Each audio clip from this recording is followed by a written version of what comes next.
प्रभु तेरी वाणी जीवन की रोटी, नैनों की ज्योति अंधेरा मिटाती।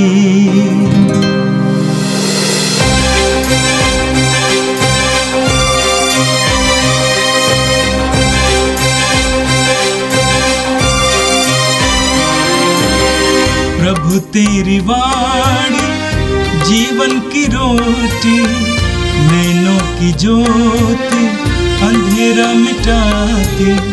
प्रभु तेरी वाणी जीवन की रोटी, नैनों की ज्योति अंधेरा मिटाती। वाणी वाणी वाणी वाणी वाणी पवित्र है, शाश्वत है, जीवन का मन्ना है। 17 अगस्त बुधवार। पहला पाठ नबी एजेकियल के ग्रंथ, अध्याय 34, पद संख्याएं 1 से 11 तक। प्रभु की वाणी मुझे यह कहती हुई सुनाई दी, मनुष्य के पुत्र, इस्राएल के चरवाहों के विरुद्ध भविष्यवाणी करो। भविष्यवाणी करो और उनसे कहो, प्रभु ईश्वर यह कहता है, धिक्कार है इस्राएल के चरवाहों को, वे केवल अपने देखभाल करते हैं। क्या चरवाहों को झुंड की देखभाल नहीं करनी चाहिए?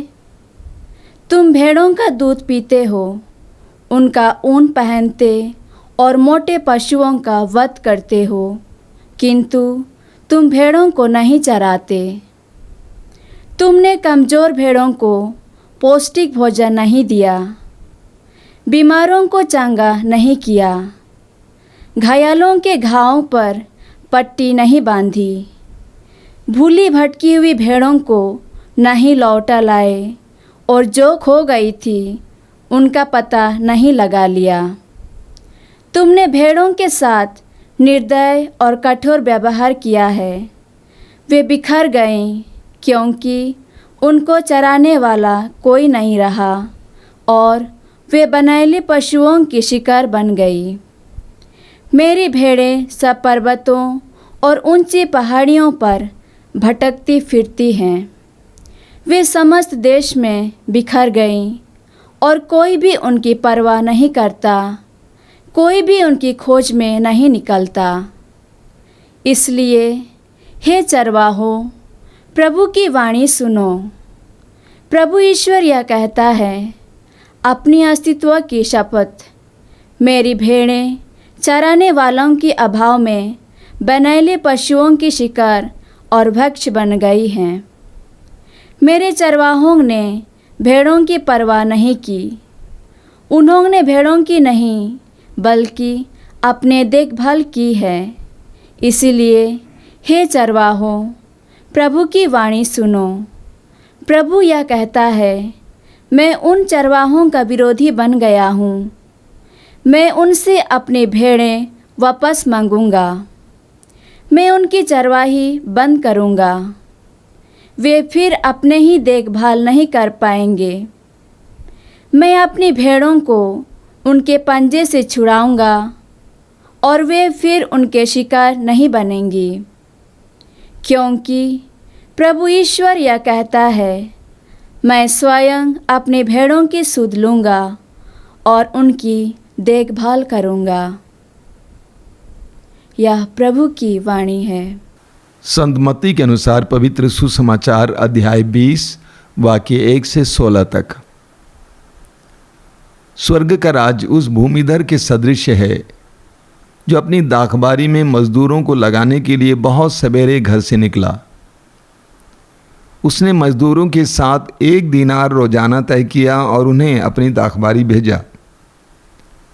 लगभग पहले पहर वो बाहर निकला और उसने दूसरों को चौक पर बेकार खड़ा देखकर कहा, तुम लोग भी मेरी दाखबारी जाओ, मैं तुम्हें उचित मजदूरी दे दूंगा। और वे वहाँ गए। लगभग दूसरे और तीसरे पहर भी उसने बाहर निकलकर ऐसा ही किया। वह 1 घंटा दिन रहे, फिर बाहर निकला और वहाँ दूसरों को खड़ा देखकर उनसे बोला, तुम लोग यहाँ दिन भर क्यों बेकार खड़े हो? उन्होंने उत्तर दिया, इसलिए कि किसी ने हमें मजदूरी में नहीं लगाया। उसने उनसे कहा, तुम लोग भी मेरी दाखबारी जाओ। संध्या होने पर दाखबारी के मालिक ने अपने कारिंदे से कहा, मजदूरों को बुलाओ, बाद में आने वालों से लेकर पहले आने वालों तक सबको मजदूरी दे दो। जब वे मजदूर आए जो 1 घंटा दिन रहे काम पर लगाए गए थे, तो उन्हें 1-1 दिनार मिला। जब पहले मजदूर आए तो वे समझ रहे थे कि हमें अधिक मिलेगा, लेकिन उन्हें भी 1-1 दिनार मिला। उसे पाकर भी यह कहते हुए भूमिधर के विरुद्ध भुनभुनाते रहे, इन पिछले मजदूरों ने केवल घंटे भर काम किया, तब भी आपने इन्हें हमारे बराबर बना दिया, जो दिन भर कठोर परिश्रम करते और धूप सहते रहे। उसने उनमें से एक को यह कहते हुए उत्तर दिया, भाई, मैं तुम्हारे साथ अन्याय नहीं कर रहा हूँ। क्या तुमने मेरे साथ 1 दिनार नहीं तय किया था? अपनी मजदूरी लो और जाओ। मैं इस पिछले मजदूर को भी तुम्हारे जितना देना चाहता हूँ। क्या मैं अपनी इच्छा के अनुसार अपनी संपत्ति का उपयोग नहीं कर सकता? तुम मेरी उदारता पर क्यों जलते हो? इस प्रकार जो पिछले हैं अगले हो जाएंगे और जो अगले हैं पिछले हो जाएंगे। ये प्रभु का दिव्य सुसमाचार है। ख्रिस्त प्रभु की जय। मेरे प्रिय भाई और बहनों, आज का पहला पाठ एजेकियल नबी के ग्रंथ से लिया गया था, अध्याय 34 से। जब मैं इस पाठ को पढ़ रहा था तो मुझे लगा कि प्रभु आज की परिस्थिति को संबोधित कर रहे हैं, क्योंकि आप आगे देखेंगे कि आज की परिस्थिति भी उस समय की परिस्थिति से भिन्न नहीं है। प्रभु अपने वचन में कहते हैं, मानव पुत्र, प्रभु एजेकियल को संबोधित कर रहे हैं, मानव पुत्र, इस्राएल के चरवाहों के विरुद्ध भविष्यवाणी करो, भविष्यवाणी करो और उनसे कहो, चरवाहों, प्रभु ईश्वर ये कहता है, धिक्कार इस्राएल के चरवाहों को। ये इस्राएल के चरवाहे कौन थे? राजा, नबी, पुरोहित, शास्त्री, फरीसी, धर्म के अगुए। प्रभु कहते हैं कि मैं उनके विरुद्ध हूं। क्या कारण है? प्रभु कहते हैं वे केवल अपनी देखभाल करते हैं। क्या चरवाहों को झुंड की देखभाल नहीं करनी चाहिए? तुम भेड़ों का दूध पीते हो, उनका ऊन पहनते और मोटे पशुओं का वध करते हो, किंतु तुम भेड़ों को नहीं चराते। तुमने कमजोर भेड़ों को पौष्टिक भोजन नहीं दिया, बीमारों को चंगा नहीं किया, घायलों के घावों पर पट्टी नहीं बांधी, भूली भटकी हुई भेड़ों को नहीं लौटा लाए और जो खो गई थी उनका पता नहीं लगाया। प्रभु कहते हैं मैं तुम्हारे विरुद्ध हूं। आगे प्रभु कहते हैं वे बिखर गई क्योंकि उनको चराने वाला कोई नहीं रहा और वे बनैले पशुओं की शिकार बन गई। आगे प्रभु कहते हैं इसलिए चरवाहों, प्रभु की वाणी सुनो। प्रभु ये कहता है मैं उन चरवाहों का विरोधी बन गया हूं, मैं उनसे अपनी भेड़ें वापस मांगूंगा, मैं उनकी चरवाही बंद करूंगा। और अंत में प्रभु कहते हैं वाक्य 11 में, प्रभु ईश्वर ये कहता है मैं स्वयं अपनी भेड़ों की सुध लूंगा और उनकी देखभाल करूंगा। मेरे प्रिय भाई और बहनों, क्या आज की परिस्थिति क्या उस परिस्थिति से भिन्न है? आज भी हर क्षेत्र में नेतृत्व यही कर रहा है, चाहे वो राजनीतिक क्षेत्र में हो, धर्म के क्षेत्र में हो, संस्कृति के क्षेत्र में हो, ऊपर से लेकर नीचे तक हर पद पर यही देखने को मिलता है। नेतृत्व अपने लिए जी रहा है, सत्ता के लिए, अधिकार के लिए, पद के लिए, नाम के लिए, यश के लिए, शक्ति के लिए, धन के लिए आम इंसान का इस्तेमाल किया जा रहा है। कहां लोगों का ख्याल किया जा रहा है? नेतृत्व अपने लिए जी रहा है। इसीलिए प्रभु कहते हैं मैं इनके विरुद्ध हूं। मैं इनके विरुद्ध हूँ। आज हमें सारे संसार के लिए प्रार्थना करने की ज़रूरत है, विशेष करके संसार के सभी राष्ट्रों के अगुओं के लिए, नेताओं के लिए प्रार्थना करने की ज़रूरत है, ताकि वे लोगों के लिए जिएं, लोगों का ख्याल करें, सत्ता के लिए न जिएं। उसी तरह धर्म गुरुओं के लिए प्रार्थना करने की आवश्यकता है कि वे अधिकार की बात न सोचें बल्कि लोगों की भलाई सोचें। हम इसके लिए आज विशेष प्रार्थना करेंगे। और आज के सुसमाचार में हमने एक बहुत सुंदर दृष्टांत सुना। मत्ती के सुसमाचार के अध्याय 20 से हमने सुना, स्वर्ग का राज्य उस भूमिधर के सदृश है जो अपनी दाखबारी में मजदूरों को लगाने के लिए बहुत सवेरे घर से निकला। उसने मजदूरों के साथ 1 दीनार का रोजाना तय किया और उन्हें अपनी दाखबारी भेजा।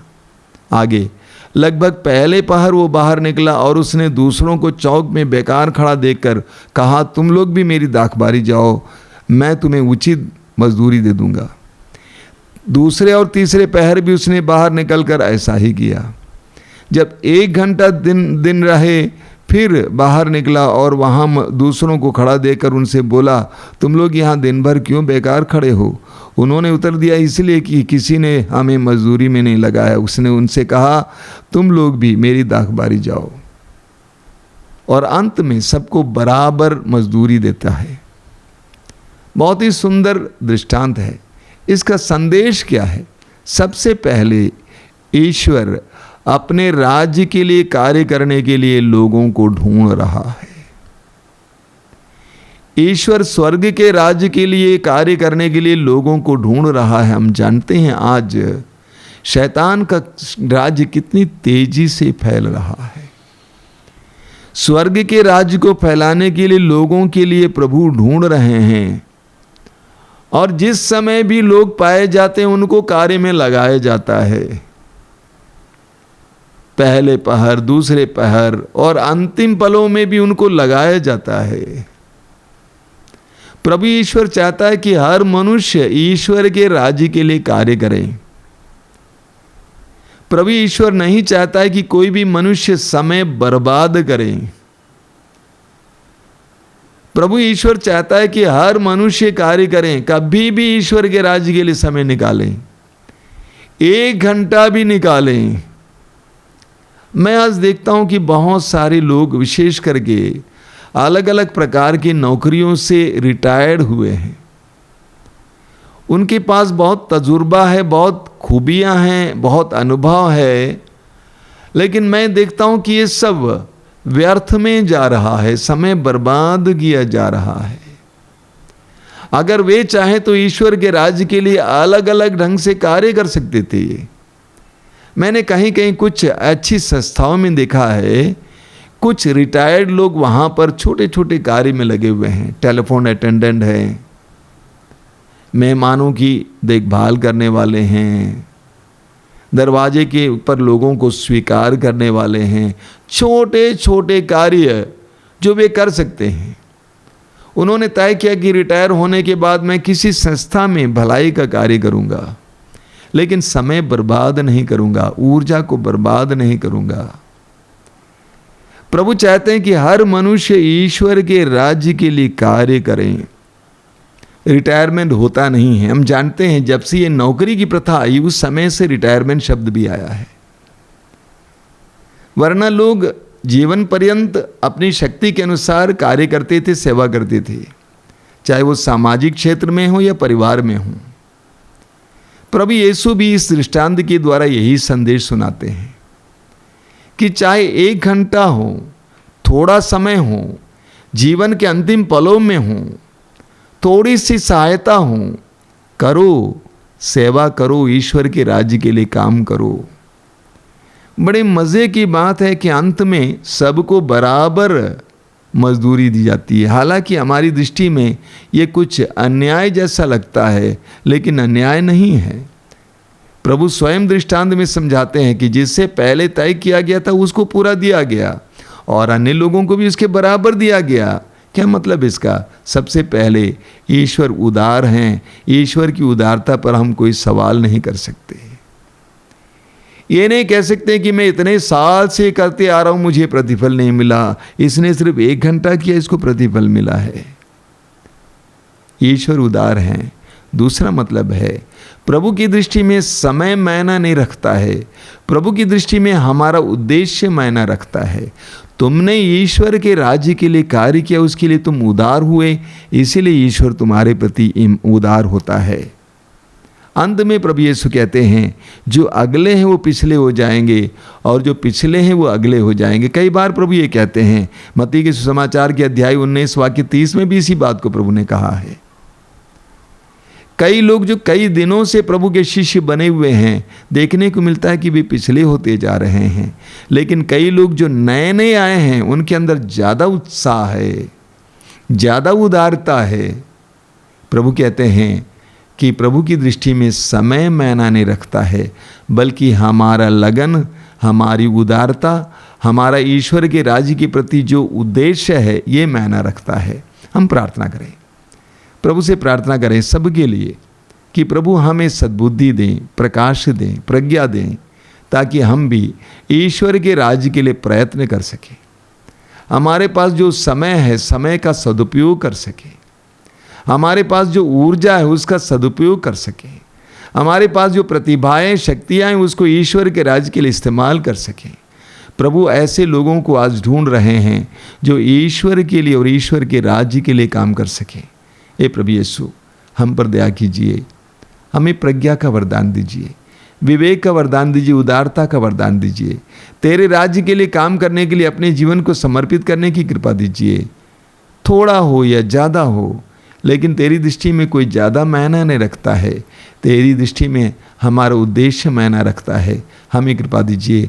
हे प्रभु यीशु, इन वचनों को सुनने वाले मेरे भाई बहनों को आशीर्वाद दीजिए। आज का संपूर्ण दिन उनके लिए कृपा का दिन हो, अनुग्रह का दिन हो। वे अपने जीवन में तेरे वचनों पर मनन चिंतन करते हुए तेरे सानिध्य के एहसास कर सकें।